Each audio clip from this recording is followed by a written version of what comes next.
महिलाओं के हौसले बुलंद। किसानों ने दिल्ली सीमा पर आंदोलन का मोर्चा संभाला तो वहीं उनकी घरों की महिलाओं ने खेतों का काम संभाला। घर की जिम्मेदारी के साथ साथ खेतों में पानी देने से लेकर पशुओं को चारा डालने तक का काम महिलाओं ने खुद संभाला। किसान सेल कालांवाली के प्रधान दिल्ली सीमा पर कृषि कानूनों के खिलाफ आंदोलनरत। उनकी पत्नी महिला किसान गुरमीत कौर खेत रही हैं संभाल। फसलों की सिंचाई और खाद डालने का काम खुद कर रही हैं महिला। पति की गैर हाजिरी में फसलों को न सूखने देंगी। देश के किसान दिल्ली सीमा पर कृषि कानूनों के खिलाफ आंदोलनरत हैं। 10 दिन से किसानों का यह आंदोलन जारी है। जहां किसानों ने दिल्ली सीमा पर आंदोलन का मोर्चा संभाल रखा है तो वहीं उनकी घरों की महिलाएं खेतों का काम संभाल रही हैं। घर की जिम्मेदारी के साथ साथ महिलाएं खेतों में पानी देने से लेकर पशुओं को चारा डालने तक के सारे काम खुद कर रही हैं। इन महिलाओं का कहना है कि उनके हौसले बुलंद हैं। उनके पुरुष तब तक दिल्ली में डटे रहेंगे जब तक कृषि कानून वापस नहीं होंगे। क्षेत्र के लक्कड़वाली की महिला किसान गुरमीत कौर ने कहा कि उनके पति गुरदास सिंह, जो कि किसान सेल कालांवाली के प्रधान हैं, दिल्ली में किसान मोर्चा में हिस्सा लेने गए हैं। उनकी गैर हाजिरी में अब फसल को पानी लगाने की ज़रूरत थी, जिस पर वह अपने खेतों में पानी लगा रही है और उनके पति गेहूं की बिजाई करके गए थे।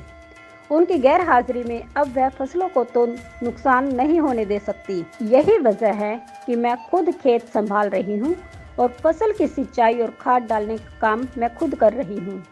पशु के चारे का इंतजाम भी खुद करना पड़ रहा है। घर से लेकर बाहर तक हर काम को संभाल रही हूं। उन्होंने कहा कि उनके साथ उनकी 2 पोतियां भी सहयोग कर रही हैं। उन्होंने कहा कि मोदी सरकार ने किसानों पर जो कृषि कानून लादे हैं उसे किसी कीमत पर लागू नहीं होने दिया जाएगा।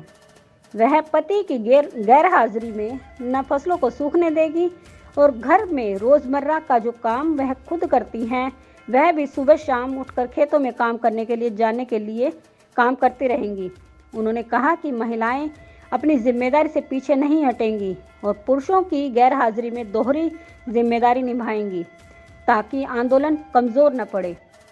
गुरमीत कौर ने कहा कि मैंने तो अपने पति से साफ शब्दों में कह दिया कि घर व खेत की फिक्र बिल्कुल ना करें और मोर्चों पर फतह करके ही लौटें। सरदार गुरदास सिंह प्रधान जी दिल्ली गए हुए है। ਤੁਹਾਨੂੰ ਪਤਾ ਹੀ ਹੈ ਜੀ ਸੰਘਰਸ਼ ਜੋ ਚੱਲ ਰਿਹਾ ਹੈ ਕਿਸਾਨ ਵਿਰੁੱਧ ਹੁਣ ਲਾਗੂ ਕੀਤੇ ਸੀ ਜੀ, ਉਹਨਾਂ ਨੂੰ ਰੱਦ ਕਰਾਉਣ ਦੇ ਵਾਸਤੇ ਉਹ ਦਿੱਲੀ ਧਰਨੇ ਤੇ ਗਏ ਹੈ। ਇਸ ਕਰਕੇ ਜੀ ਕਿੰਨੇ ਦਿਨ ਹੋ ਗਏ ਉਹਨਾਂ ਨੂੰ ਧਰਨੇ ਤੇ? ਉਹਨਾਂ ਨੂੰ ਜੀ 10 ਦਿਨ ਹੋ ਗਏ। ਹਾਂਜੀ ਤੇ ਫਿਰ ਪਾਣੀ ਦਾ ਜੀ ਪਾਣੀ ਤਾਂ ਨਹੀਂ ਅਸੀਂ ਆਪ ਲਾਉਨੇ ਆ ਜੀ। ਸਰਸੋਂ ਨੂੰ ਪਾਣੀ ਆਪ ਲਾਇਆ, ਕਣਕ ਨੂੰ ਪਾਣੀ ਆਪ ਲਾਇਆ ਜੀ। ਕੋਈ ਦਿੱਕਤ ਨਹੀਂ ਆਉਂਦੀ? ਨਹੀਂ ਨਹੀਂ ਜੀ ਕੋਈ ਦਿੱਕਤ ਨਹੀਂ ਆਉਂਦੀ ਜੀ। ਅਸੀਂ ਜੱਟਾਂ ਦੀਆਂ ਧੀਆਂ ਨੂੰ ਕੋਈ ਦਿੱਕਤ ਨਹੀਂ ਆਉਂਦੀ। ਸਾਡੇ ਵੱਡੇ ਵਡੇਰੇ ਵੀ ਇਹ ਖੇਤੀ ਕਰਦੇ ਆ ਰਹੇ ਹੈ, ਅਸੀਂ ਵੀ ਉਸੇ ਤਰ੍ਹਾਂ ਖੇਤੀ ਨੂੰ ਬਰਕਰਾਰ ਰੱਖਣਾ ਹੈ। ਜੇ ਮੰਨ ਲਓ ਦਿੱਲੀ ਬੈਠੇ ਆ, ਜੇ ਉਹਨਾਂ ਨੂੰ ਤੁਹਾਨੂੰ ਜੇ ਬੁਲਾਇਆ ਉੱਥੇ ਤਾਂ ਤੁਸੀਂ ਵੀ ਜਾਓਗੇ? ਹਾਂਜੀ ਅਸੀਂ ਖਿੜੇ ਮੱਥੇ ਜਾਵਾਂਗੇ ਜੀ। ਅਸੀਂ ਜਦੋਂ ਵੀ ਸਾਨੂੰ ਬੁਲਾਉਣਗੇ ਅਸੀਂ ਜ਼ਰੂਰ ਉਸ ਸੰਘਰਸ਼ 'ਚ ਯੋਗਦਾਨ ਦੇਵਾਂਗੇ ਜੀ। ਹੋਰ ਜੀ ਜੇ ਹੁਣ ਖੇਤੀਬਾੜੀ ਹੁਣ ਸਾਡੇ ਸਰਦਾਰ ਸਾਹਿਬ ਸਾਰੇ ਉੱਥੇ ਨੇ, ਜੇ ਅਸੀਂ ਖੇਤੀਬਾੜੀ ਨਾ ਸਾਂਭਾਂਗੇ ਜੋ ਵੀ ਹੈਗੀ ਹੈ ਜਨਤਾ ਸਾਰੀ ਉਹ ਭੁੱਖੀ ਮਰੇਗੀ। ਅਸੀਂ ਅੰਨਦਾਤਾ ਹਾਂ, ਅਸੀਂ ਇਸ ਫਸਲ ਨੂੰ ਪੂਰੀ ਪਕਾ ਕੇ ਯੋਗਦਾਨ ਕਰਾਂਗੇ। ਇਸੇ ਤਰ੍ਹਾਂ ਜੀ ਇਹ ਸੰਘਰਸ਼ ਜਾਰੀ ਰਹੂਗਾ ਤੇ ਇਸ ਤੋਂ ਜੇ ਉਹ ਕਾਲੇ ਕਾਨੂੰਨ ਵਾਪਸ ਨਹੀਂ ਲਵੇਗਾ ਤੇ